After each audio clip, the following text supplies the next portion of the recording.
नमस्ते बिटिया, मैं sir JVM doctor Suman Shekhawat, department of Kaya Chikitsa, faculty of Ayurvedic sciences, JUT Vidyapeeth, women's university Jaipur. Today we will be discussing about grahani dosha. अगर हम ग्रहणी की बात करें कि क्या है ग्रहणी दृष्टि और ग्रहणी दोष के क्या कारण होते हैं, किन कारणों की वजह से ग्रहणी की उत्पत्ति होती है, किस तरह के लक्षण ग्रहणी के होते हैं, वो अभी इस लेक्चर में हम लोग देखेंगे। सबसे पहले अगर हम ग्रहणी के निदान की बात करें, किन कारणों की वजह से ग्रहणी की उत्पत्ति होती है, तो किस तरीके की ग्रहणी के निदान होते हैं।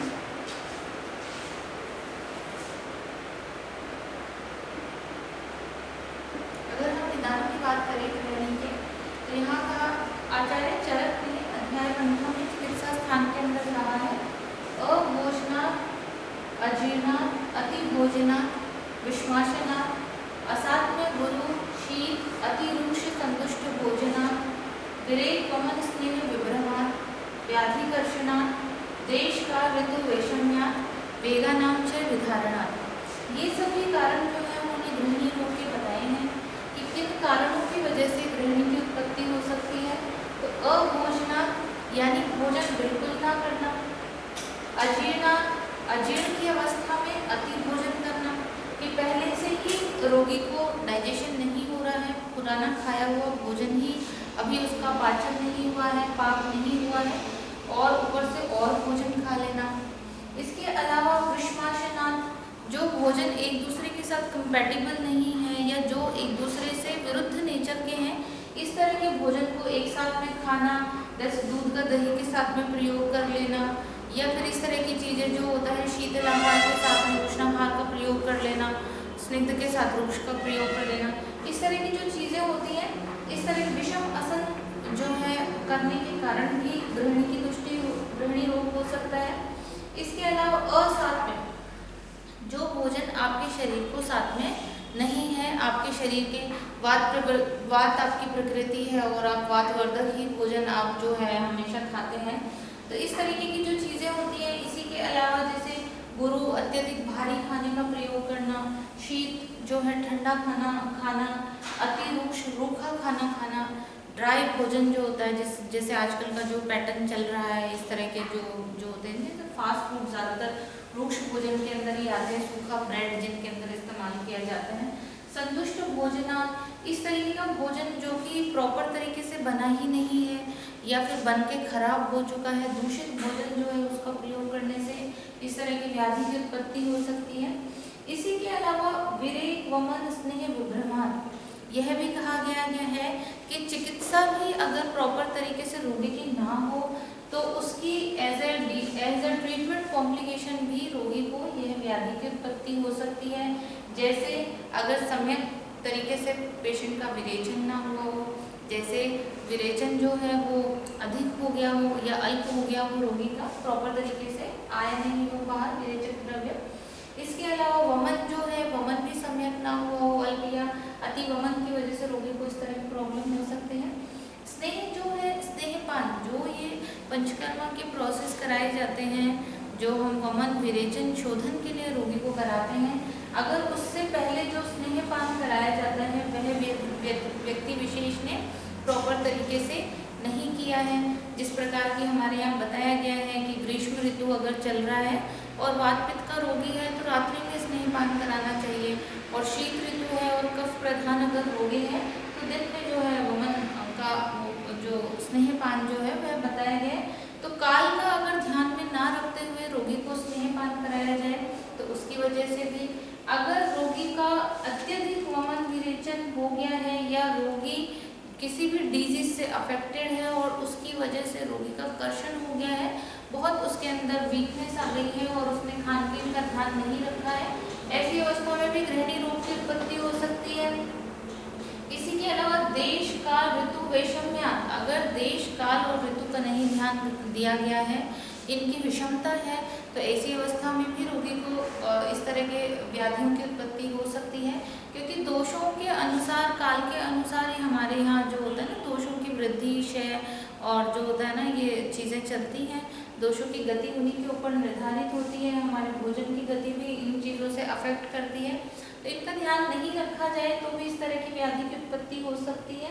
इसी के अलावा वेगा नाम च धारणा, अगर वेगों को धारण किया जाए, जो हमारे यहाँ अधारणीय वेग बताए गए हैं, अगर उन वेगों को हम धारण करेंगे, जैसे मूत्र और मल का, मूत्र का, पुरुष का, इनके वेगों को रोका जाएगा। स्पेशली अगर मल के वेग को धारण किया जाएगा, प्रॉपर समय पे स्टूल पास आउट नहीं किया जाएगा, तो ऐसी अवस्था में भी इस तरह की व्याधि की उत्पत्ति हो सकती है। गृहिणी को अगर हम लक्षणों के आधार पे देखें तो मॉडर्न में इसको जो है ITS से इसकी जो सिमिलैरिटी देखी गई है, इस व्याधि के साथ में हम इसको कोरिलेट कर सकते हैं, या इस व्याधि को गृहिणी के साथ में कोरिलेट किया जा सकता है। यह इरिटेबल बाउल सिंड्रोम है। कई बार हम IBS और IBD में कंफ्यूज हो जाते हैं। That is inflammatory bowel disease, जो कि जैसे अल्सरेटिव कोलाइटिस या जो सीवियर डिजीज, इस तरह के जो डिसऑर्डर्स इसके अंदर आते हैं। यहाँ पे हम बात कर रहे हैं इरिटेबल बाउल सिंड्रोम। जब बाउल मूवमेंट रोगी का डिस्टर्ब हो जाता है, उसको जो है हमारे आंतों के जो मूवमेंट होते हैं वो इरेगुलर हो जाते हैं, या डिस्टर्ब मूवमेंट हो जाते हैं, या नहीं हो पाते किसी कारणवश, तो वो सब चीज़ें जो होती है इस श्रेणी में आती हैं, इस व्याधि की श्रेणी के अंदर आती हैं।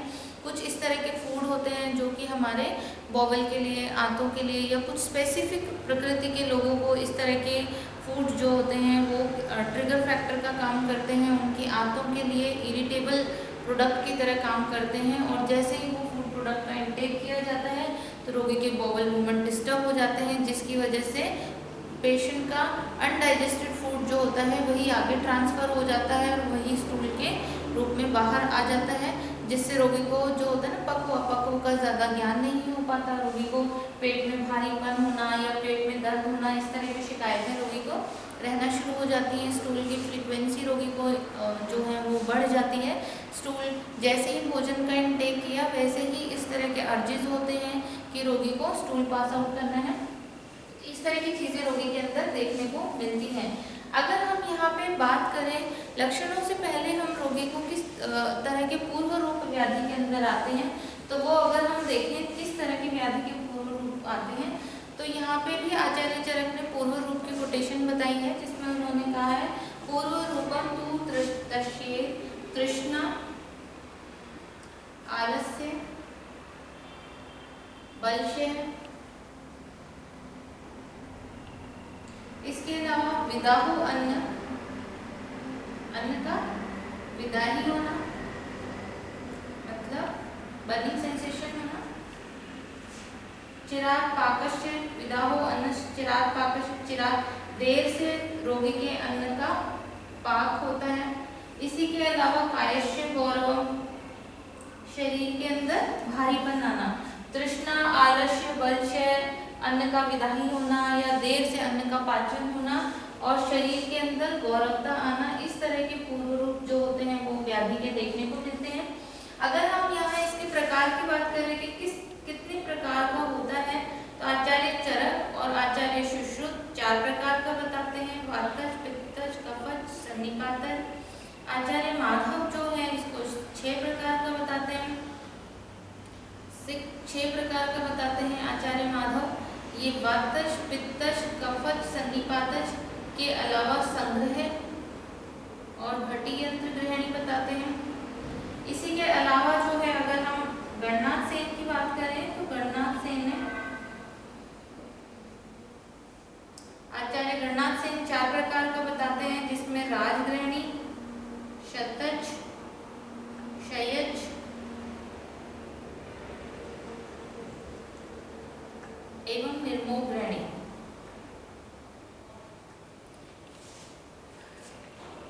आचार्य गणनाथ सेन के अकॉर्डिंग राजग्रहणी, शतज, शयज एवं निर्मोह ग्रहणी, इस तरीके से आचार्य गणनाथ सेन ने इसे 4 प्रकार का बताया गया है। आचार्य चरक और सुश्रुत 4 प्रकार का बताते हैं, आचार्य माधव जो है 6 प्रकार का बताते हैं, और गणनाथ सेन 4 प्रकार का। इसके आगे हम नेक्स्ट सेशन में डिस्कस करेंगे। If you feel any kind of problem with this session, please ask with me in comment box. Thank you so much.